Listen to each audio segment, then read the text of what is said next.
Ta parole est une lampe à mes pieds, une lumière sur mon sentier. Psaume 119, verset 105. La méditation.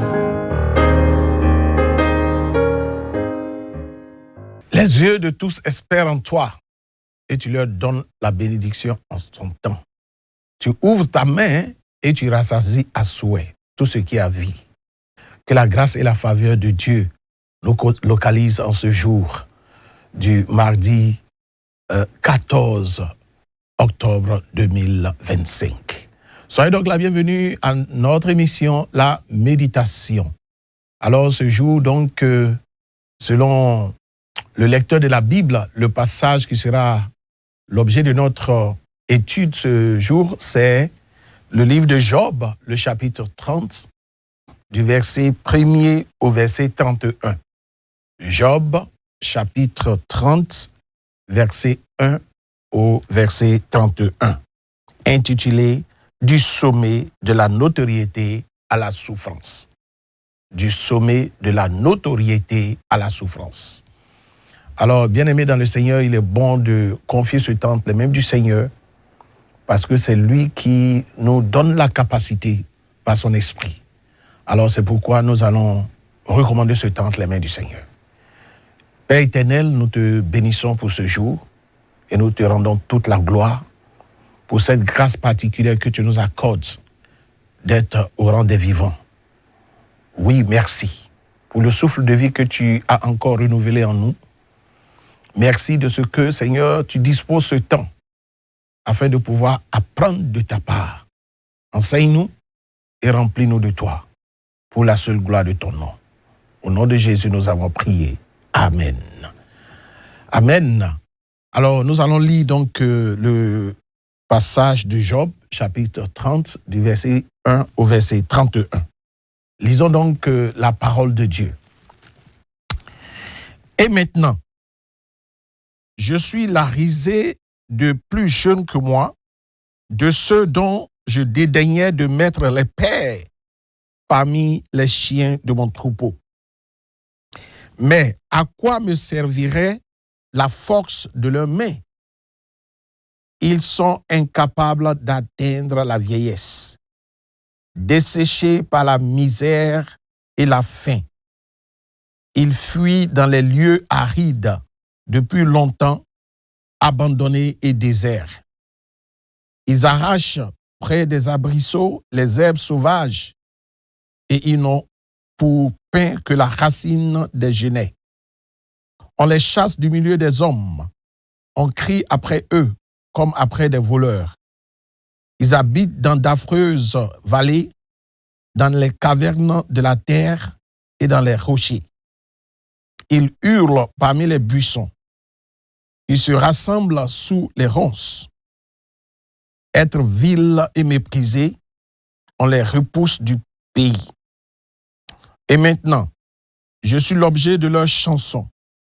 Je suis en but à leurs propos. Ils ont horreur de moi. Ils se détournent. Ils me cachent au visage. Ils n'ont plus de retenue.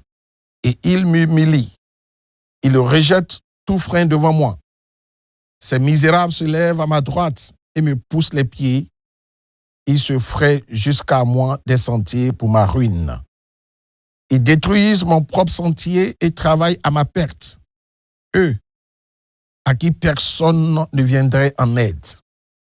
Ils arrivent comme par une large brèche. Ils se précipitent sous les craquements. Les terreurs m'assiègent. Ma gloire est emportée comme par le vent. Mon bonheur a passé comme un nuage.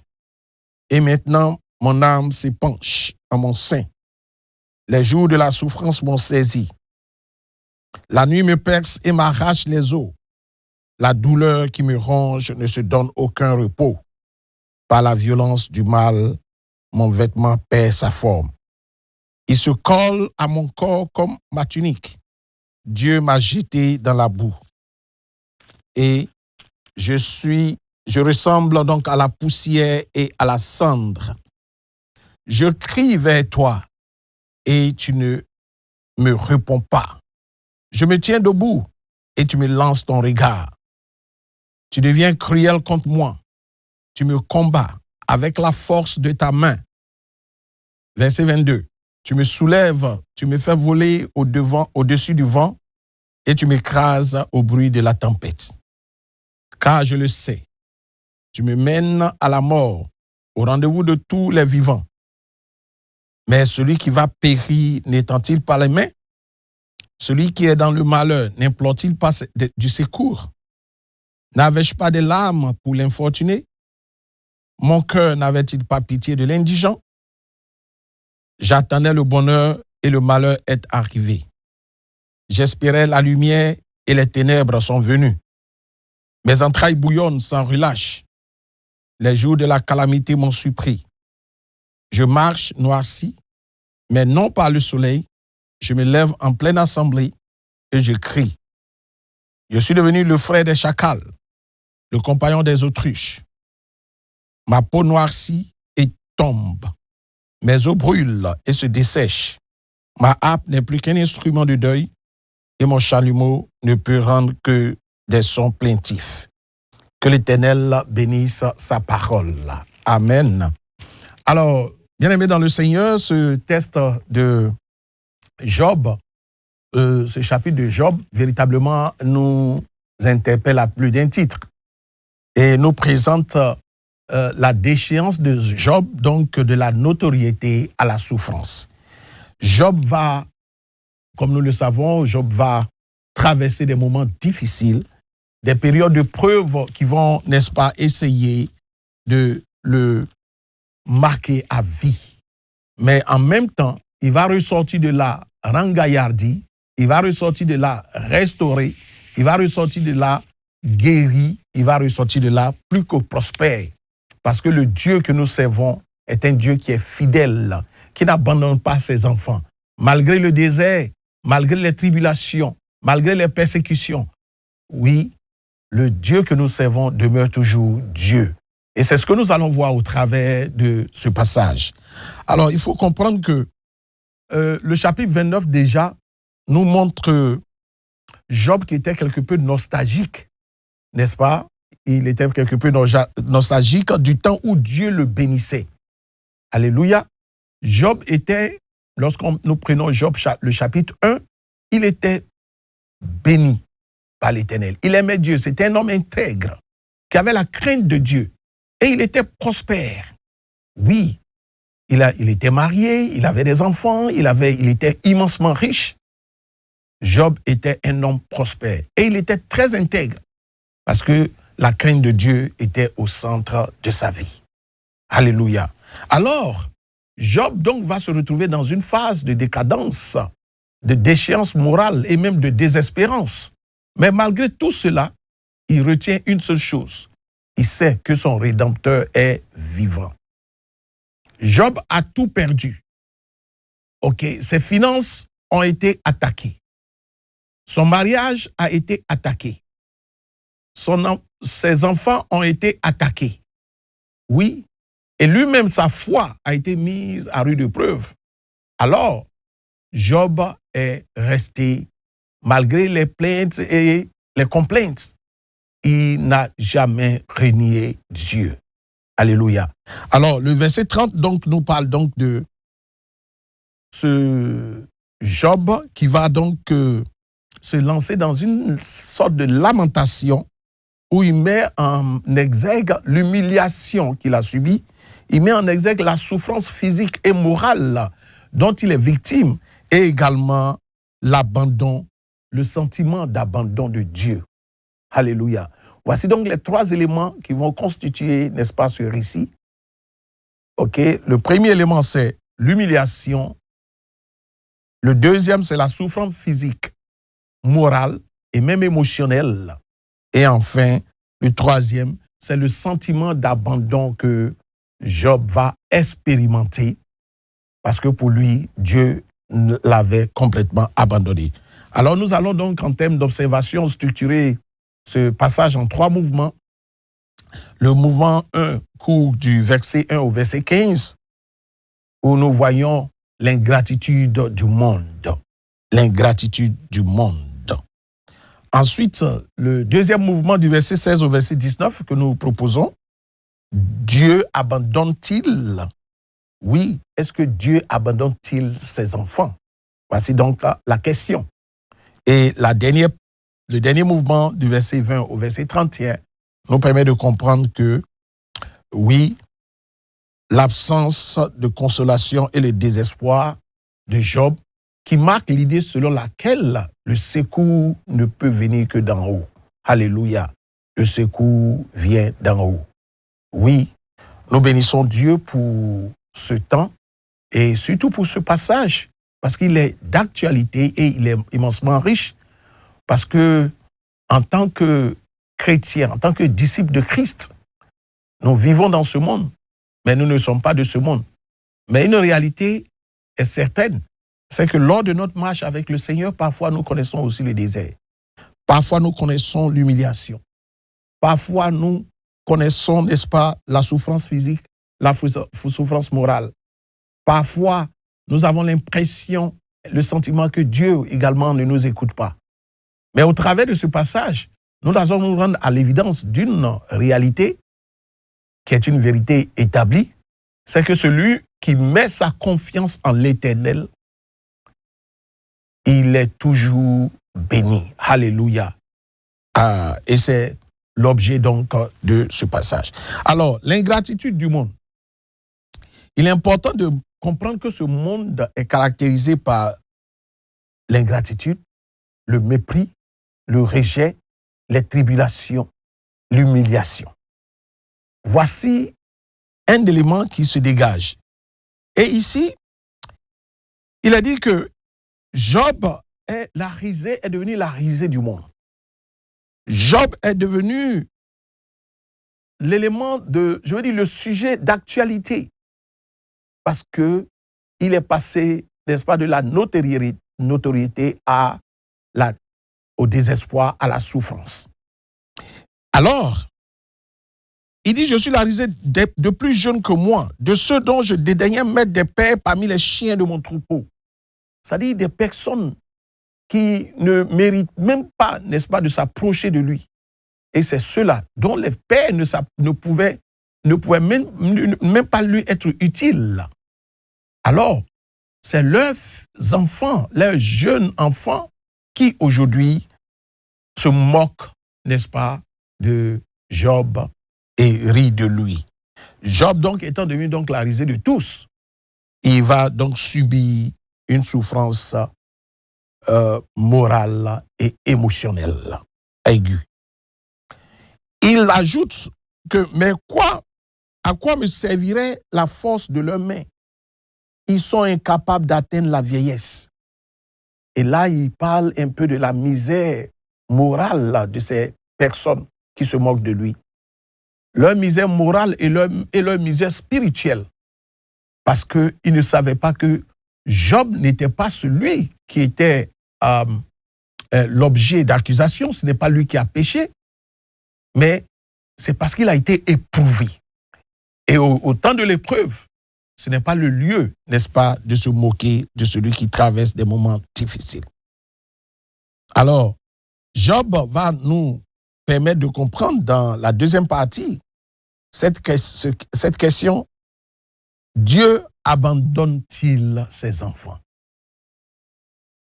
Oui, nous comprenons à partir donc du verset 16, Job qui dit, et maintenant mon âme s'épanche en mon sein, les jours de la souffrance m'ont saisi. Oui, la nuit me perce et m'arrache les os, la douleur qui me ronge ne se donne aucun repos. Par la violence du mal, mon vêtement perd sa forme, il se colle à mon corps comme ma tunique. Alléluia. Là, nous voyons Job qui est véritablement dans une lamentation normale, correcte. Parce que lorsque la chair traverse des moments difficiles, alors la réaction qui revient de là, c'est de comprendre que l'homme, n'est-ce pas, crie douleur. Et c'est cette douleur qu'il exprime. Cette souffrance, elle est physique également. Oui, elle est physique.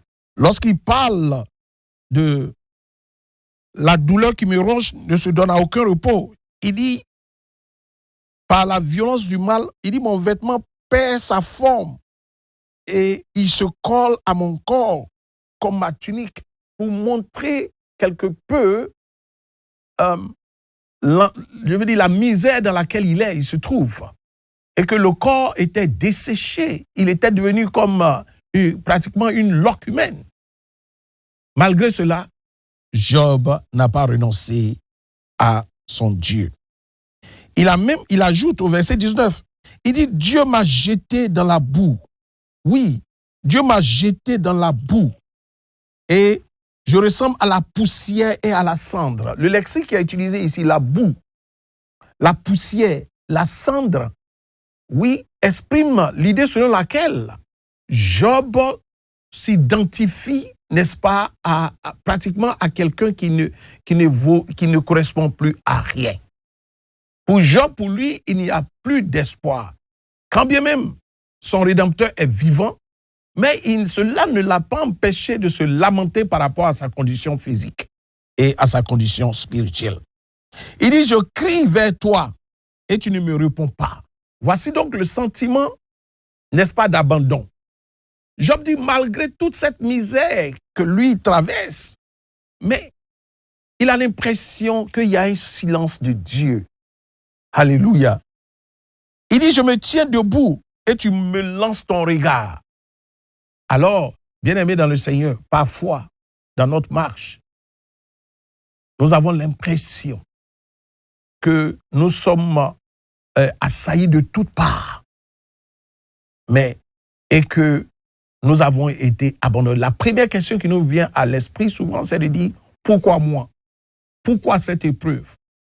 Pourquoi cette souffrance? Mais mon Dieu ne me voit-il pas en train de souffrir? Je prie, je vais à l'église, je donne l'offrande, je donne la dîme, je suis régulier, je suis un ouvrier, je prêche, je médite la parole de Dieu, mais je fais tout cela. Mais je suis dans une souffrance physique, morale et émotionnelle. Et je prie, mais ma prière n'est pas exaucée. Voici autant de questions que nous nous posons parfois en tant que disciples de Christ. Oui, à l'image de Job, nous aussi, nous nous lamentons parfois. À l'image de Job, nous aussi parfois, nous demandons, mais où est Dieu? Pourquoi reste-t-il là, si silencieux devant mes tribulations, devant mes défis? Mais bien-aimé, ce jour, j'ai une très bonne nouvelle pour toi. La bonne nouvelle, c'est que ton Dieu ne dort ni ne sommeille, celui qui veille sur toi. Celui qui veille sur Israël ne dort ni ne sommeille. Alléluia. C'est pourquoi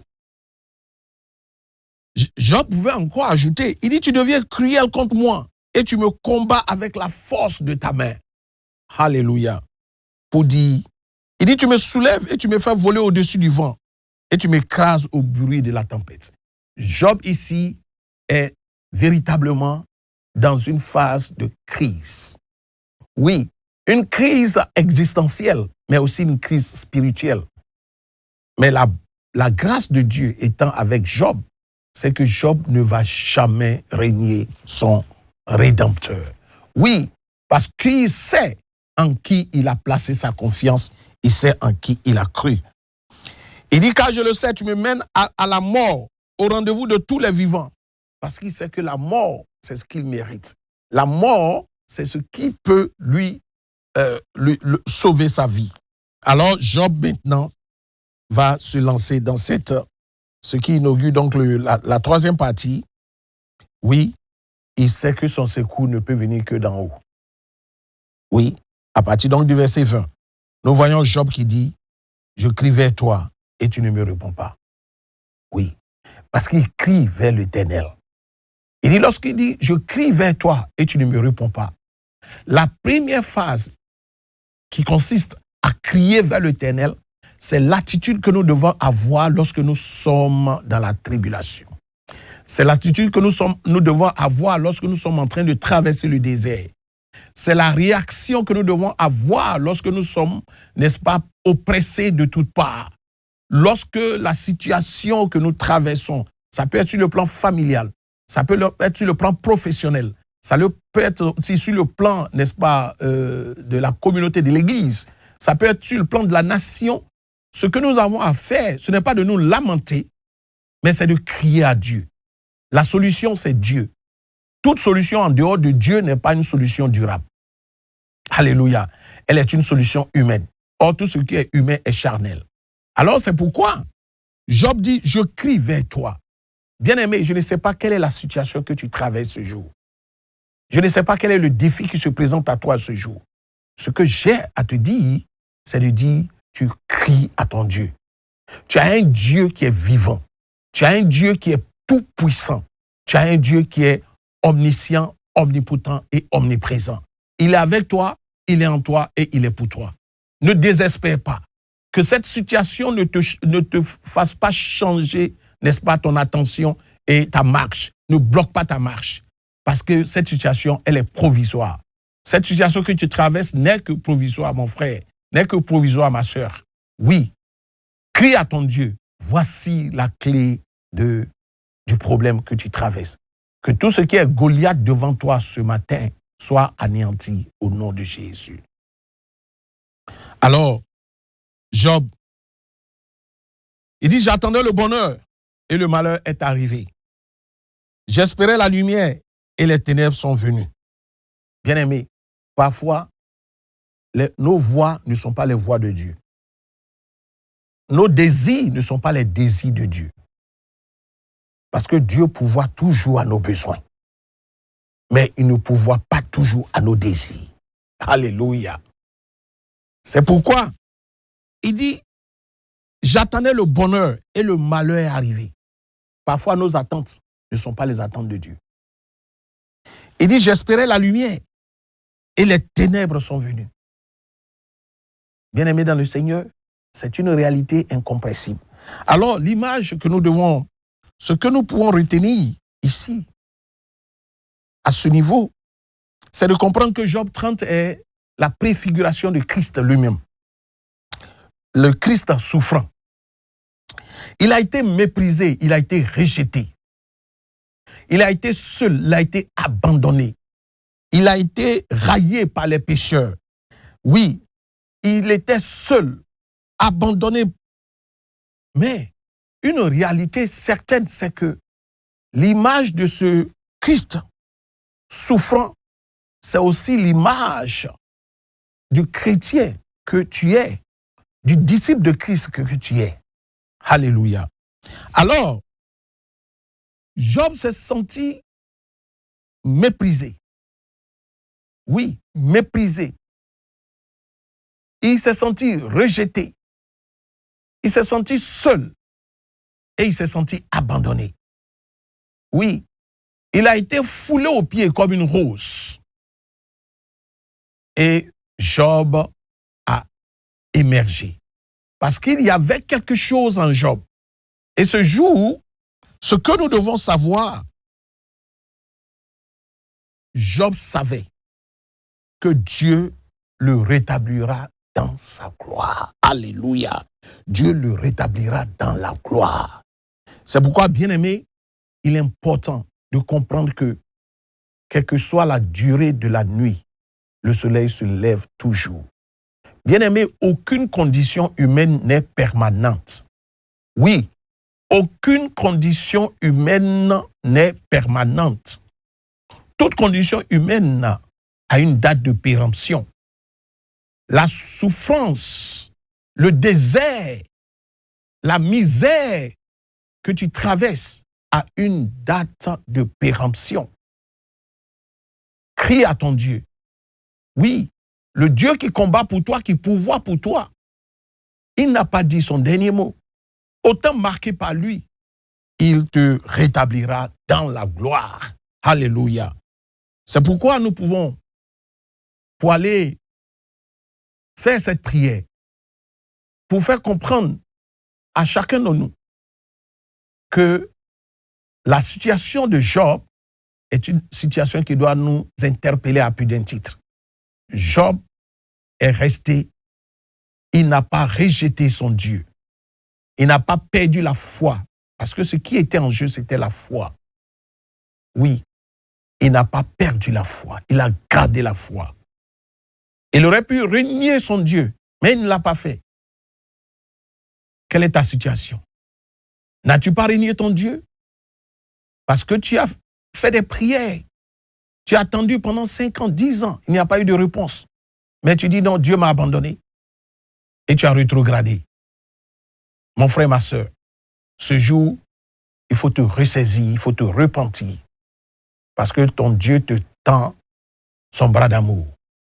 Alors, nous allons faire cette prière pour mettre un terme à ce temps de méditation. Alors tu répètes après moi. Seigneur, quand je traverse des temps d'humiliation et de silence, donne-moi la force de rester fidèle. Quand je ne comprends plus tes voix, aide-moi à te faire confiance malgré tout. Transforme mes lamentations en louanges. Transforme mes hésitations en assurance. Et fais de ma douleur un témoignage de ta fidélité. Au nom de Jésus, Amen. Que cela soit ainsi. Excellente semaine dans la victoire avec le Seigneur. Dieu vous bénisse. Amen. Shalom. Ta parole est une lampe à mes pieds, une lumière sur mon sentier. Psaume 119, verset 105. La méditation.